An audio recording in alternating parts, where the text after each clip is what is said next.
प्रभु यीशु मसीह के महान और सामर्थी नाम से आज के नए दिन के लिए मैं परमेश्वर का धन्यवाद देता हूँ। उसकी दया हमारे जीवन में लगातार होने पाए और उसके अनुग्रह में हम लगातार चलने पाए। पहले कुरिन्थियों की पत्री उसके 3 अध्याय और 16वें वचन। पहले कुरिन्थियों की पत्री उसके 3 अध्याय और 16वें वचन। क्या तुम नहीं जानते कि तुम परमेश्वर का मंदिर हो और परमेश्वर का आत्मा तुम में वास करता है। पौलुस यहाँ पर 2 चीजों को कहते हैं। सबसे पहले वो अपने शरीर को परमेश्वर का मंदिर है कहते हैं, क्योंकि परमेश्वर इस शरीर के मंदिर में रहते हैं।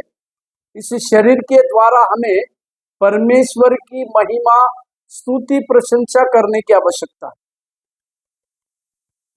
प्रभु यीशु मसीह जैसे हम जानते हैं कि प्रभु यीशु मसीह ने भी कहा कि वो मन को जांचने वाला परमेश्वर है। सारे मनुष्य का देखना, मनुष्य जो है बाहरी स्वरूप से देखता है, परंतु परमेश्वर जो है हमारे हृदय को जानता है। इसी के लिए पौलुस इस बातों को कहते हैं कि हम सारे लोग वो परमेश्वर का मंदिर है। हम उस जीवित परमेश्वर के मंदिर है। जब हम इस जीवित परमेश्वर के मंदिर होते हैं तो परमेश्वर ने उसकी आत्मा हमारे अंदर दी है। इस दोनों बातों को हम समझने की आवश्यकता है। जो परमेश्वर का मंदिर होता है, जहां परमेश्वर का मंदिर है, उस मंदिर में ही परमेश्वर की आत्मा रहती है। इस बातों से कुरिन्थियों की कलीसिया अनजान ना हो, इसी के लिए एक प्रश्न के रूप में पौलुस इस बातों को कहता है कि क्या तुम नहीं जानते, क्योंकि कुरिन्थियों की कलीसिया में ऐसे कई एक प्रकार के वाद विवादों की बातें वहां पर पाई जाती थी।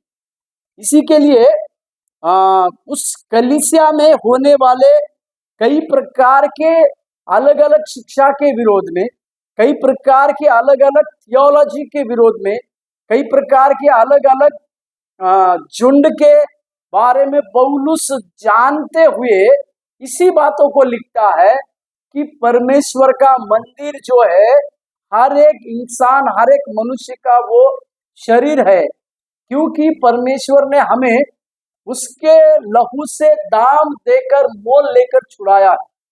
इसी के लिए जो कोई परमेश्वर का अनुकरण करता है, अपने जीवन को अपने शरीर के द्वारा लालसाओं को मारकर, सारी लालसाओं को मारकर परमेश्वर को अपने जीवन के द्वारा महिमा और सम्मान देते हैं, ऐसे लोगों के जीवन में, उनके शरीर रूपी उस मंदिर में परमेश्वर की आत्मा वास करती है।